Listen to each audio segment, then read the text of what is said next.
That'll be nice. A very warm welcome to today's marketing webinar. We're here every Tuesday. We've been here every Tuesday for the last, oh, goodness gracious, couldn't tell you how many Tuesdays, but a lot. So the normal format applies. You'll be ensconced for the next 3/4 of an hour. We want to make you, most importantly, we enjoy ourselves. That's the key thing. We enjoy ourselves. So we've got traditional format. There's some contrived humour throughout the course of the afternoon. We'll always start with the quiz, and hopefully you go away with some wise words to help you along. So, all of today is all about public relations. So, the session is being recorded, and so it is available for viewing for a little bit later. We have the chat line, so please feel free to avail yourself of that. You'll find there's the Twitter handle for myself, and also the Grow My SMA program, which is run by the local enterprise partnership. Now, fingers at the ready. I'll be watching you. It's quiz time. So, what's today's quiz all about? I hear you ask from Sunny Cleethorpes. Well, it's all about famous PR gaffes. So, fingers at the buzzers, no conferring. All we ask you to do is to name the person, and you get extra bonus points if you can tell me anything about them. So there we go. Or if any of you have been to Pizza Express in Woking, you know that's an interesting anecdote as well. So anyone want to know about that particular person there? Well, maybe there was a bit of a PR gaffe there for His Royal Highness. So yes. Well, let's move on, because I'm never going to get an OBE or any award like that. So better move swiftly along to the next one. Yes. Now, what about that then? In terms of a PR gaffe, anyone want to tell me all about that? That was the Volkswagen diesel emissions scandal. It was indeed. It was indeed. So yes. And next on our little list, just Sam Johnny. Who's bit of a throwback actually? This one, Mr. Ratner. It was Gerald. I hope you don't mind. I might. Is it possible we could just use the chat line, because I've got 2 people joining? I hope you don't get any background noise. Please forgive me if you. I just mute everybody. I hope I'm sounding. I hope you don't mind, Eric. Just do that. So that's just Gerald Ratner famously said, I think words to the effect, half of what I sell is crap. I think, quote unquote, will cost him a rather large sum of money. The next on the list, famous PR gaffes. Yeah, that reminds me. Yeah. So, no job up there for the tourism officer in Barnard Castle. That was none other than you know who. Yes. So that was the former advisor to Mr. Johnson, Mr. Dominic Cummings. Yes, not the greatest. Now here we are, the more interesting one. This gentleman said at the start of the first lockdown, I'm going to keep my shops open because they're selling essential items. Can you remember who he was? Yes, it was none other. It was indeed Mike Ashley. Mike Ashley. Yeah. Now, what's up next in our PR gaffes? Now, this one was going back a few years. Sorry for the photograph, a little bit blurred. Can you ever remember this one? A terrible PR gaffe. United Airlines. You get triple bonus points if anyone ever can remember that gentleman's name. Well, he was a doctor, and I think Dr. Gao, or I hope I pronounced that correctly. 4 people had to be excluded from the flight, and they chose him, and he shouldn't have been chosen. He refused, and he was, it's fair to say, physically accosted and dragged literally off the plane. This was filmed by the passengers, And by golly, United Airlines suffered the price for that. Goodness, for the way that they could treat any individual. And I think the last one on our quiz today. Oh, there we go. That, anyone know who that is? A big clue in the background. A big clue in the background. That is a gentleman called Tony Hayward, with a famous oil catastrophe in the Gulf of Mexico there. Deepwater was the name of the film, and he famously said, "I wish I could get my life back because of all the hassle it was giving him." And yet the economic and climatic disaster. So there we are. Major problems sometimes. It's the way that they're handled, and we probably remember many of them. Even like Gerald Ratner is many years ago, but unfortunately, it becomes a label. Let's move swiftly along to talk about public relations, or PR, as the case may be. Many people associate PR with the likes of getting your quill out and writing something, sending it off to a journalist, and it might get published in the paper. Well, things have slightly moved on, and I think the definition I'll choose this afternoon for PR and how you can best use it is this. Public relations, in effect, in simple terms, is how a company communicates with people. So it could be customers, partners, journalists, stakeholders, general public, or even internal customers, employees. So how a company communicates with people. And really, PR would apply to any business, even a micro business starting out, or even the biggest business you can think of. If you're wishing to expand your reach or expose your brand to new personnel, new people, PR is for you. In many ways, PR often is considered to be the forgotten child of marketing while we spend our efforts elsewhere, but hopefully you'll see it isn't and shouldn't be. So why PR? Well, there's a word on the screen that's written twice and written in red, and it's done for a reason. Let me read this to you very slowly. Customers want to trust brands they do business with, and nothing builds and fosters trust like public relations. Trust. People trust what others say about a business more so than they trust the company themselves. Thought-provoking. Ultimately, this, you could argue, PR is a function of brand. And the modern phrase for a lot of this is social proof. You may be doing your homework on a particular company, organization, and you're going to try and delve deeper to find out what people really think. And that often manifests itself in social proof. So you may be using, and I would encourage you to do this, to set up Google alerts, maybe for your own business or for your competitors or for other organizations. You will then pick up information relating to what's been spoken about.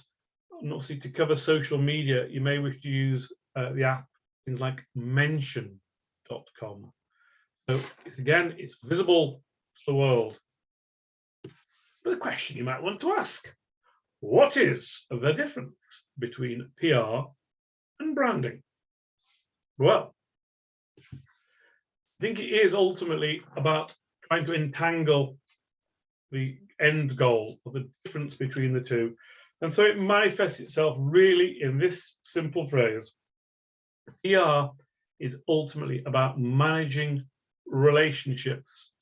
Branding is really about creating a company identity. Managing relationships, branding about creating an identity. You've probably seen that in the last 24 hours, more than anything, about PR and relationships and communicating with customers.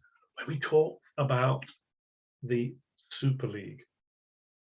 The PR agency running this has formerly worked for our Prime Minister, believe it or not, in a different guise when he was Mayor of London.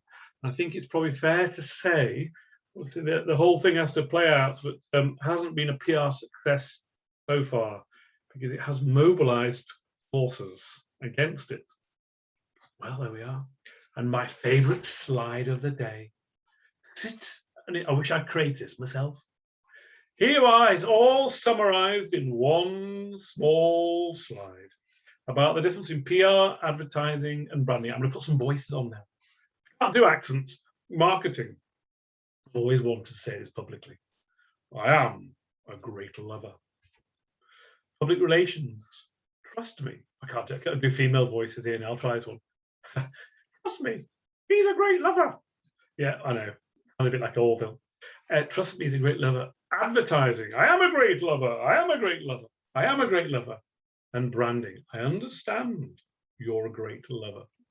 Now you pay your money and take your chance, and naturally, like the Olympic rings or a Venn diagram, there's an overlap. But the word on the screen that resonates the most is trust.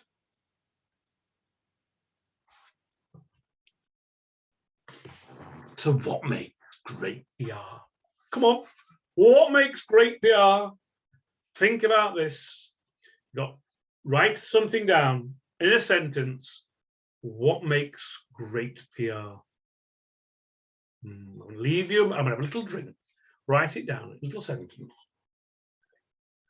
What you think makes great PR. And see if your answer is the same as mine. If you want to share it on the chat line, we'll give you a shout out. But if not, I will go forthwith and answer the question. So what do you think makes great PR? Well, I think this does. Oh, wait. Oh, the screen stuck. Storytelling. Gosh, who can remember the days? I remember, yes, I'm very old here. What do you mean I am old? I remember when I were a wee lad sitting on my grandfather's knee. And he, Grandad, read me a story.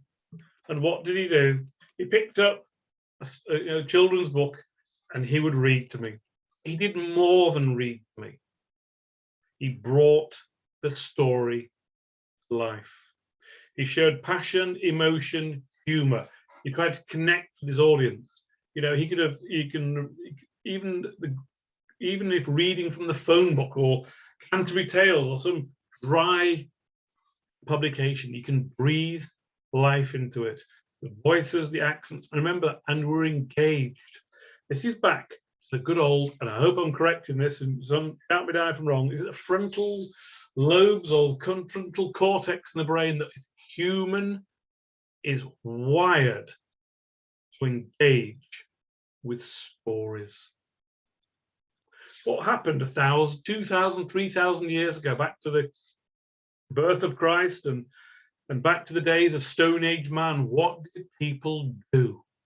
How did they communicate? They sat around the fire, they sat in groups, and somebody told a story. There we go. What does storytelling do? It certainly, as I mentioned, it lights up the brain, it humanizes the brand, and it can certainly differentiate yourself from your competitors. So to give you any one tip about today, and like coming in with more detail, think about a narrative arc. Think about stories. How you can tell a story that will engage with your audience. If you look at the great comedians, myself naturally excluded from that list, the likes of Michael McIntyre, Peter Kay, Woody Allens of this world, whoever it might be, they are not joke tellers. They tell stories with jokes in them. And that often the narrative will follow the joke, the humor can come because the stories often interweave. For those who are old enough to remember, look at how Ronnie Corbett used to sit in a chair and tell a story. The audience lapped it up because it had a narrative arc, but it did have diversion, but it appealed to you. And look what's on the screen right now. Top marks and bonus points, gold star to the marketing department at John Lewis. There are many people who watched those adverts and cried. When I got the bill from John Lewis, I actually cried. But seriously, it appealed to people's emotions, even through television advertising, because it appealed to people's emotions, told a story. So this is the real challenge here, to think that your aim in a story is to make somebody laugh or cry, hopefully in a good way, the authenticity of the story, to bring it to life, to prove what you've said, third-party recommendation, and to have it sit in context, appeal to people's emotions, the authenticity, etc. So next time you are posting anything on Facebook or on your social media channels, do you think it ticks any of those boxes, or it meets with the so what? And you look at the things that have gone viral on social media, and probably lay money, the majority of them make people laugh, smile, cry, appeal to people emotionally. So think about that, and it's the real challenge for many of you when you think about what you want to do in terms of your PR, is to humanize things and to think about how you can create a story. Now, for example, let's assume you're a firm of accountants and you're preparing tax returns for businesses. Oh, well, you can't create any stories behind that. You can create stories behind the people who are doing that. You can create stories behind the help you've given to businesses. You can create stories about the charities your organization supports. You can talk about how you've helped in the community. You can talk all about the history of the company. There is so much you can do that will bring the business to life. But most companies manage their PR through different channels. And this is what I wanted to focus really the heart of the webinar on. That it's quite a well-known marketing mix of paid, owned, earned. Paid, owned, earned. What's all that about, Simon? Well, you know, it's about your audience and about thinking about who you actually deal with, whether they are your targets or not, and how you actually will stand out from the crowd. Paid, owned, earned. The thinking is to reach people who are strangers or prospects. You're going to have to pay for the privilege. There are people that you own and they are customers, and that would be owned media. So you've got a relationship with them already. And then you have those of you who have earned, so they are fans, not necessarily transacted with them. So prospects or strangers, customers, and fans. Paid media, owned media, earned media. And I'm going to take you through these three channels. The first we'll go through, and where you should probably start first, is the media that's owned. And this really would start principally with your social media posts. So in effect, you are communicating with the people who may also be fans, but your clients in terms of owned. So here, as an example on the screen of just a social media post of a lady who started an online bookkeeping business. So it's very much somebody here who's appealing to people's emotion. Emily turned her passion into a business. She enjoys every minute of it. So she's helping. Here, it's about photobombing, and there's humor in there. But again, it's hopefully a connection. And the creation of video is very powerful, because you know a website can only go so far, but a video will take far underneath the skin of a business. So your social media is a key part of an own business. The next thing would constitute your content marketing, or your blogging. There's so much you can do here. The blogs can be guides on products, testimonials, solutions, even promotions, discounts, activities. Critical part of owned media. But don't forget, the most significant thing within a blog post is usually an image. It's the image. Nobody wants to see a sea of text. The images, the old picture paints 1,000 words. So when you're thinking about your PR and your blogs, think of it very much as a newspaper. Headline, image, opening paragraph. And the image is usually the one that will draw you in, that's supported by the other two. Then you'll think very much about the website copy. I'll give you one tip. Print off, if you can, your website copy and give it to somebody. Give it to your granny and ask her to read it. Okay? Then take the piece of paper away from her and then ask her to explain what you do as a business, or what she has read. It's the old classic thinking that what you actually are saying may not connect with the audience. And if they repeat back something that you didn't intend for them to see, or didn't intend for it to be written, you obviously haven't hit the mark, because it's not what's written that's important. It's how things are read. You know, critically within your website copy, as well as appealing to people, it's to use keywords, and often they come through long tail keywords or questions. Now, a great way, and probably the number one way you communicate with many of your existing customers or people you own, is through email newsletters. And these really have to be creative. So the likes of GIFs are becoming very common in terms of using newsletters, giving out information. It's the same principle. It's an image, a question, and a place to click through, or even an update. Here's a credit score company talking there, again, all down to the powerful image and the tagline or the lead article. And then here, this is a company that transforms an image into a design. Again, all very visual and hopefully appealing to people. So think in terms of the way that you conduct communicating with the people you own through email. Very powerful. I get so many email newsletters through small businesses. I have to be honest, I don't read them because they don't grab my attention nor appeal to me, because they're trying to cram information in as opposed to thinking about how I can engage, emote through a story.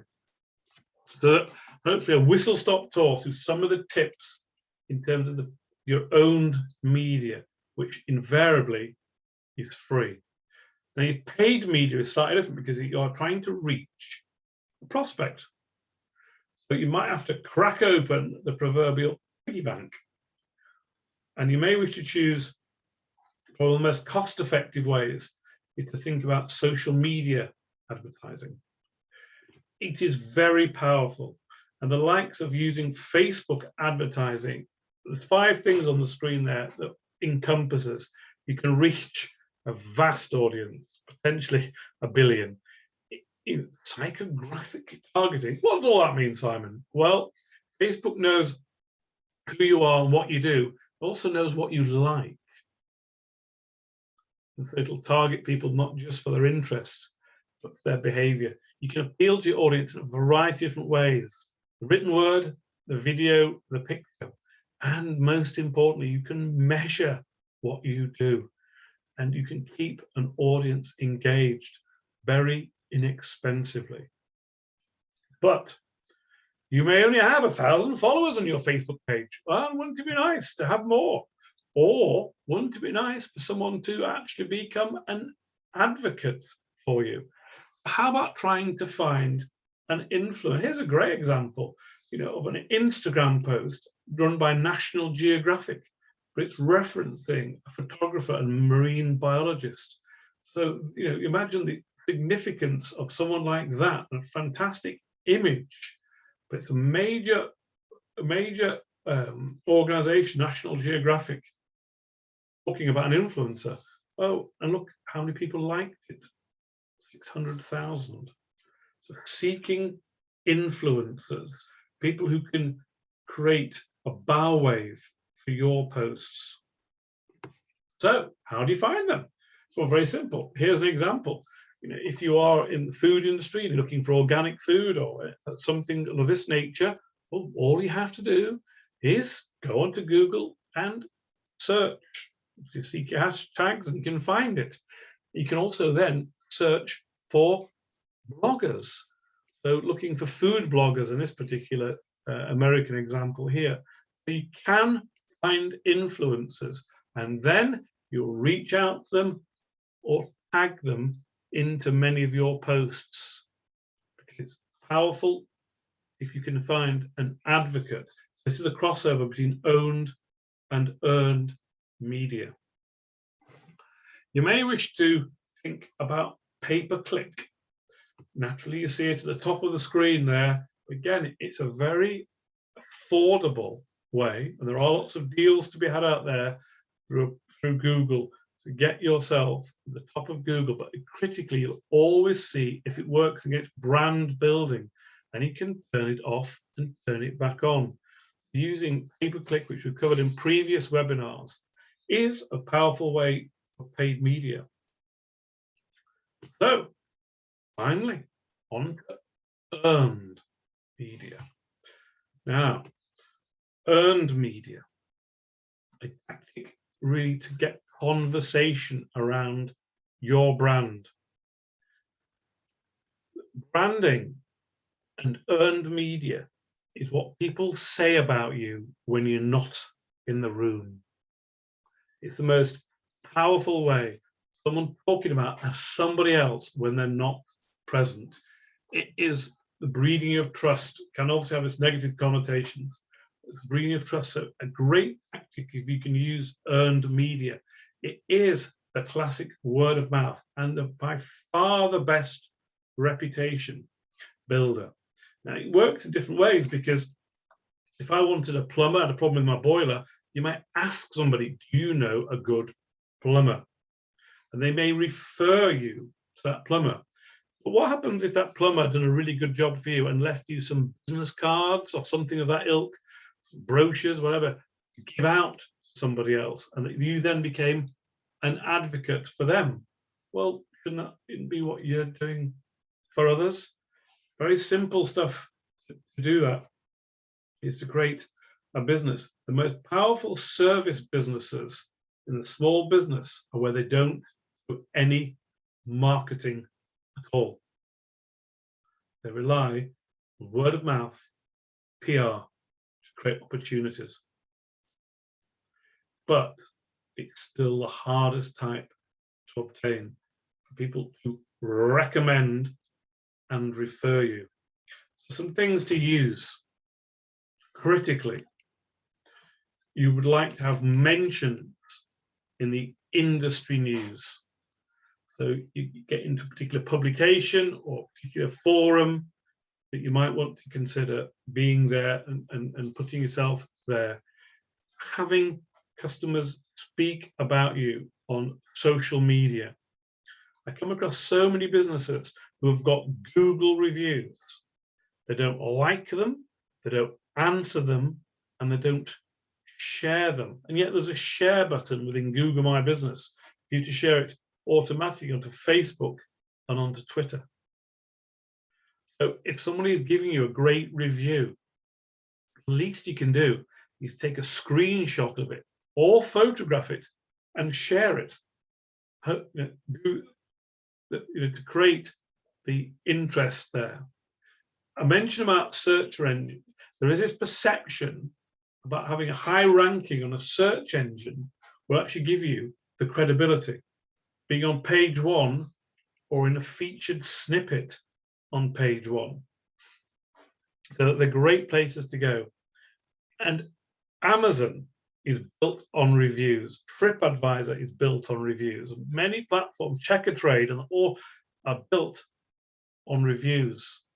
Just to offer any advice is to encourage your clients to provide you reviews. You're building up social proof, whether it might be on Trustpilot, on Google, on Facebook, or whatever portal may be applicable. Google's probably the number one because of its SEO connotations and its capabilities. But to get reviews, ask for reviews. Make it easy for your customers to give you reviews. The most greatest way in which you can create interest. If you get reviews, you can do so much with it, as I mentioned, sharing and the likes, but it does build trust. And I mentioned probably the best way to do this is to get Google reviews through Google My Business. So you come up in high in the local searches with more reviews, and to click on that review and to be able to share it. So you're creating more interest. How many reviews do you need? Well, the more, the merrier. And if they're all 5-star, that's fantastic. It doesn't matter if there's 1 4-star or even less than that, because things do go wrong. It's how you answer the review. But if someone has 100 5-star reviews, that almost a slight disbelief, it's actually tinged with a little bit of reality. But to generate Google reviews is probably the most powerful thing you can do in earned media. So, paid, owned, earned. And then we'll come on to talk about public relations and marketing, as I mentioned earlier in the slide about the differences between the two. And this thinking that people don't actually buy brands, right? They don't buy products, they buy brands. The marketing and PR do work in tandem, not quite like the goodies with 3 of you on the bike. So working in tandem, and this thinking that people will connect with your brand as a result of PR. People will see you, hear about you, and go looking for you. And then you've got to convert them into a customer as a result of your tactics. So how does this manifest itself? Well, if you're on Google My Business and people see a Google review, you want people to click on the website link on Google My Business and come to the website. Well, is there a contact form? Is there a call to action? Is there further information there? Make it easy for the customer. So it's great to be able to drag people to you, but you have to make it easy for them. One way of doing this, of course, is, which is part of earned media or even paid or even a combination of all 3, is to set up a referral program to incentivize your customers to bring somebody else to your business. So just going to finish today's webinar by just going through some PR strategies and tactics you can use. Now, business events, remember the good old days when we used to go out, but well, it's coming back. But a lot of it takes place online now. But you can run business events online, much the same way as we are doing today on behalf of the Local Enterprise Partnership. But one really important thing that happens in the town I'm in Sherburn Elmet, is that there's community relations, circular economy is existing. As you've seen up in the Principality of Malton and Norton, their vision to create a successful town. So it's collaboration amongst local businesses there, so to be part of something within a community. So a shop, a retailer becomes part of a bigger thing. And Malton's a great example of that, being the sort of food capital of Yorkshire. So you're all supporting and helping each other, which comes on the likes of corporate and social responsibility. You know, the what Xerox here, a copy of this. that lady in the middle, I think she's on pot. But joking aside, you know, a lot of businesses are doing major things by we're working. Some of it you could argue cynically to work, you know, on particular projects, but work closely with the likes of charities and meaningful community projects is a great way in which you can actually undertake simple tactics. And you know, don't forget, charities are a great way in which they become advocates for you. Importantly, also, as I mentioned earlier, to think very much about your employee relations and to work closely in doing PR for your business, within your business itself. And even if you're just doing it that way, also to encourage many of your employees to share much of what you do. And then to think very much about what we classically know as media relations, which we're going to turn to now. How do you measure the success of your PR? Well, the 7 things on the screen there.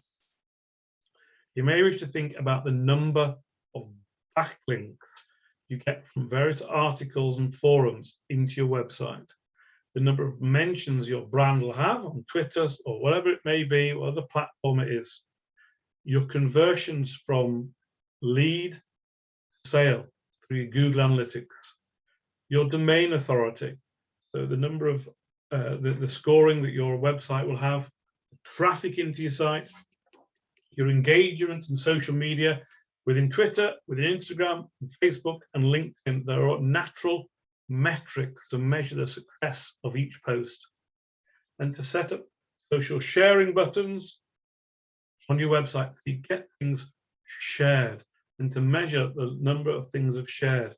So 7 ways that you can see if things have been a success or not. And there are plenty of tools to help you. So Brand24 helps you monitor your online mentions about your brand. So go onto there and that will help you find where you are mentioned. News Tip covers social media mentions using a keyword or a handle, you know, and is very much focused on journalists and influencers. 2 great tools in which to look at there. As I mentioned earlier, second shout out to Google Alerts. You're setting up Google Alerts, email alerts for any keyword mentions of you and your business, your brand. And in social media, the mention is probably the number 1. The Google one will focus very much on the search engines, and mention will focus on the social media. Some also use the likes of Hootsuite.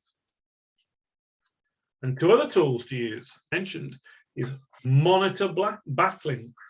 You can track who's mentioned your brand and include a backlink into your site.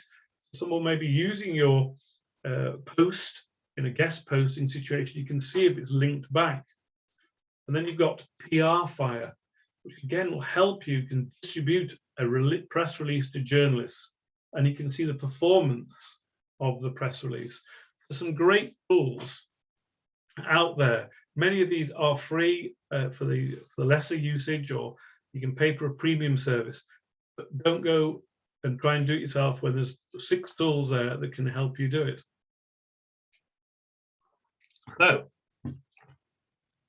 we're going to complete with a 5-minute whistle tour of how to write, if you want to actually write a press release.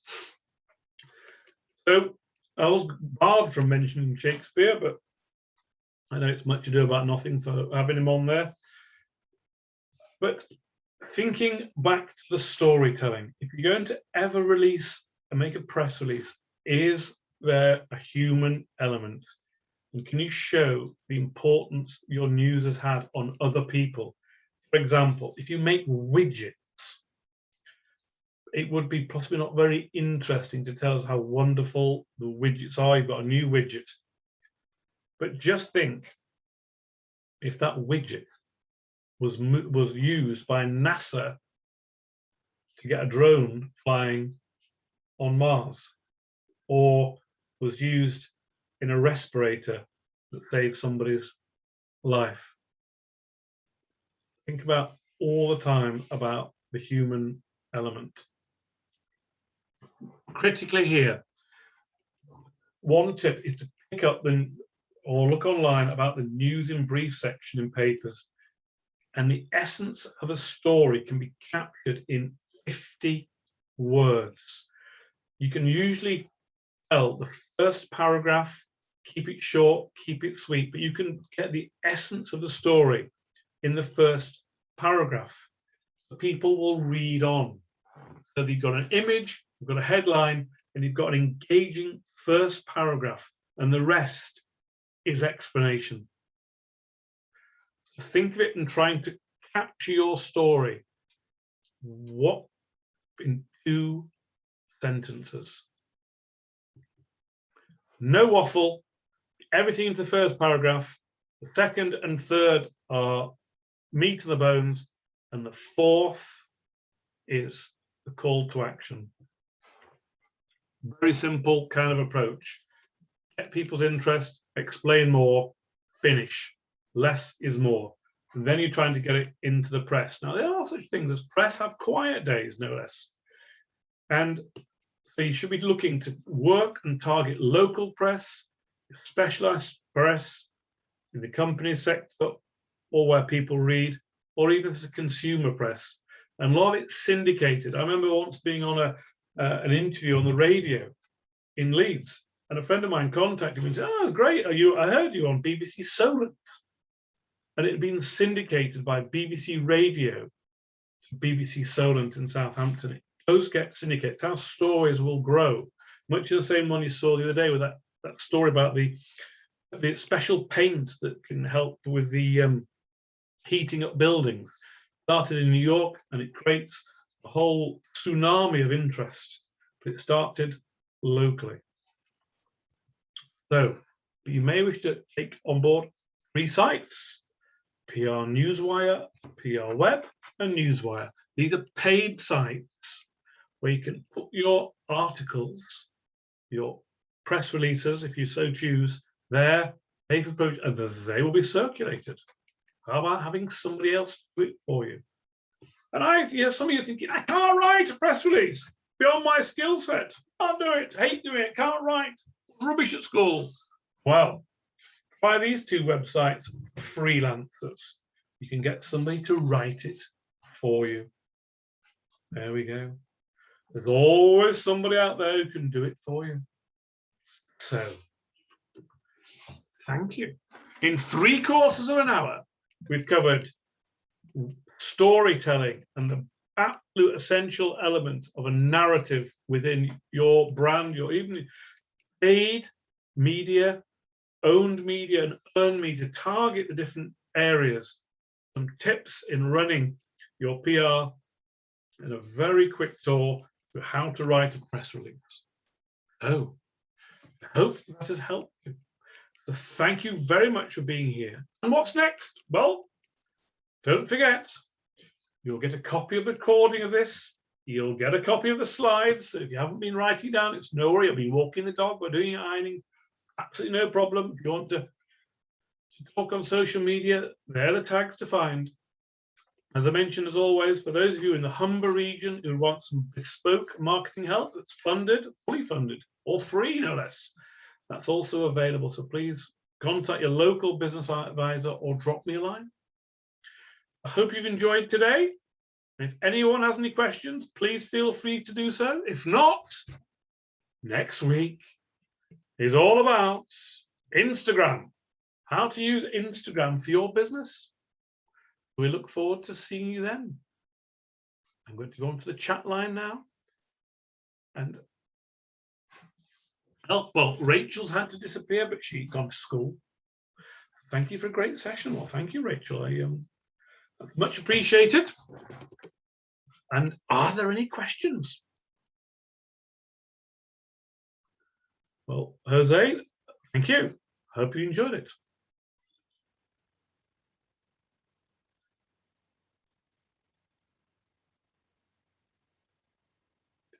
Good. Well, I'm glad you did. Well, if there are no further questions, I'm going to bid you fond farewell. And if you would like to be here every Tuesday, we share a few pearls of wisdom, and well, enjoy the sunshine.